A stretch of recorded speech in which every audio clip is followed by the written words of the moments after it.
हाँ जी बेटा जी, तो और आगे बढ़ते हैं। क्वेश्चन नंबर 5 देखेंगे अब। MCQ number 5 November 2020 RTP.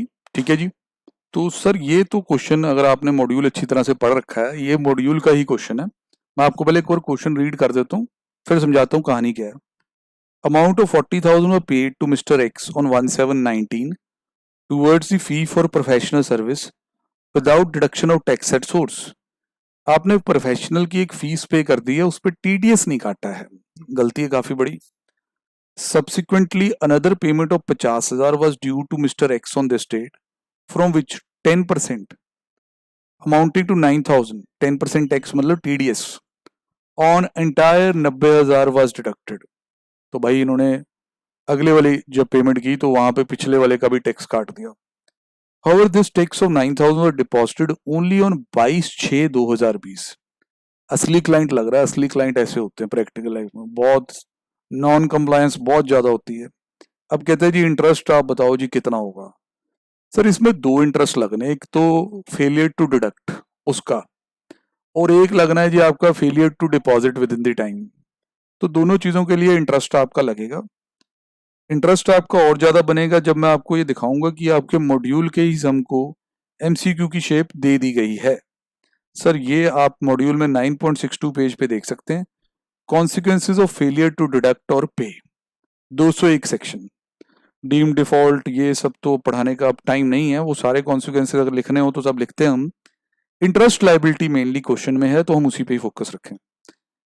A person deemed to be assessee in default, person deemed to be assessee in default under section 201 for 2011 201 subsection 1 for the failure to deduct or pay the tax after deduction is liable to pay simple interest 1% for every month और part of month, मतलब अगर part of month हुआ तो भी 1% हो जाएगा on the amount of such tax from the date, मतलब tax के अमाउंट पे लगेगा इंटरेस्ट, ऐसे नहीं कि ट्रांजेक्शन के अमाउंट पे। किस दिन से? From the date on which the tax was deductible, जिस दिन टैक्स काट देना चाहिए था, to the date on which the tax was actually deducted. मतलब कब तक भाई? जब डिडक्टेबल है। डिडक्टेबल इसमें ज्यादातर क्या होता है, डेट ऑफ पेमेंट और credit which ever is earlier, वहां टैक्स डिडक्टेबल बन जाता है, वहां से टैक्स काटना था। जिस दिन काटा वहां का गैप देख लो, मंथ और पार्ट ऑफ मंथ के लिए 1% लगता जाएगा। फिर इंटरेस्ट हो जाएगा 1.5%, सिंपल इंटरेस्ट हो जाएगा 1.5% for every month, for every month और part of month from the date on which the tax was deducted to the date on which the tax is actually paid. मतलब कि अब ये non payment में ज्यादा सख्त है, वहां 1.5% ये महीने का ब्याज लेते हैं, और वो ऐसे होता है कि जिस दिन टैक्स डिडक्ट कर लिया और जिस दिन टैक्स आपने एक्चुअली पे किया। आइए सर फिर कैसे होगा। सर ये देख लीजिए आप, अमाउंट 40,000 है। सर मैं आपको ना पहले इंश्योर करा दूं कि सर ये क्वेश्चन बिल्कुल सेम है, तो हमें ये ना लगे कि सर आप वहां से कराई जा रहे हो ये वो। सर सारा क्वेश्चन सेम है, आपका फायदा है, यहाँ से आपको जल्दी से समझ आ जाएगा, थोड़ा मॉड्यूल पढ़ने की इच्छा भी जागेगी आपकी नाले। ठीक है जी। कहते हैं जी amount of 40,000 was paid, amount of 40,000 was paid to mister X, ये सारा हमने पढ़ा हुआ है।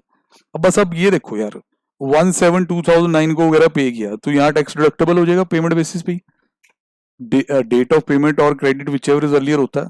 अब ये आपने यहाँ पे किया और टैक्स इसका आपने काटा ही नहीं, और वो जाके आप काट रहे हो यहाँ।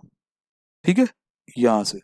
सर ये तो बहुत लंबा डिफॉल्ट हो गया, जुलाई, अगस्त, सितंबर, अक्टूबर, नवंबर, दिसंबर, जनवरी, फरवरी, ये तो पार्ट ऑफ मंथ के लिए भी लगा देते हैं। तो 8 महीने का यहाँ सीधा सीधा इनका हो गया डिफॉल्ट। तो सर इस पे टीडीएस, सर इंटरेस्ट कंप्यूट कैसे होना? सर 1% होगा टैक्स के अमाउंट पे। अब 40,000 के ऊपर नहीं, अगर उस पर टीडीएस कटता तो 10% कितना होता वो?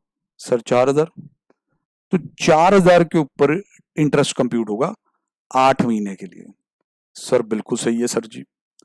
अब सर आगे, सर अब आपने डिडक्ट करके रख लिया, कुछ और पेमेंट भी थी इस दिन तो उसका भी साथ में डिडक्ट कर लिया, पर सर बंदा ठीक नहीं है, ये क्लाइंट ना हमारा सही नहीं है।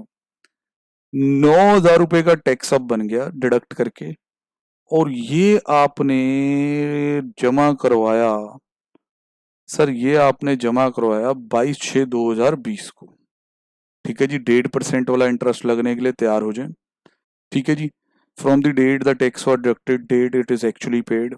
अब सर देखो ये अब फरवरी के महीने की डिडक्शन है एक तरह से, तो ये मार्च में नॉर्मली पे करना होता है, अब आपने पे ही नहीं किया, तो मार्च अप्रैल मई जून 4 महीने का इंटरेस्ट इसके ऊपर भी लग जाएगा।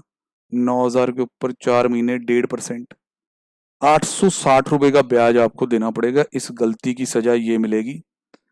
तो अब आप चेक कर लीजिए सर, 860 मेरे अकॉर्डिंग तो आंसर है, ये मैं टिक कर देता हूँ। इंस्टीट्यूट ने खुद ही सॉल्व किया है जी, इसमें तो हमने कुछ किया नहीं। तो आप आंसर्स में चेक करना जरूरी समझेंगे। हाँ जी, 5th का जी बी पार्ट है। तो ये क्वेश्चन भी आपका जी बड़ा आसानी से हो गया। पिछला क्वेश्चन बहुत दमदार था, ये बहुत ही नॉर्मल था। तो इस वीडियो को यहीं क्लोज करते हैं, अगला क्वेश्चन अगली वीडियो में। ओके जी।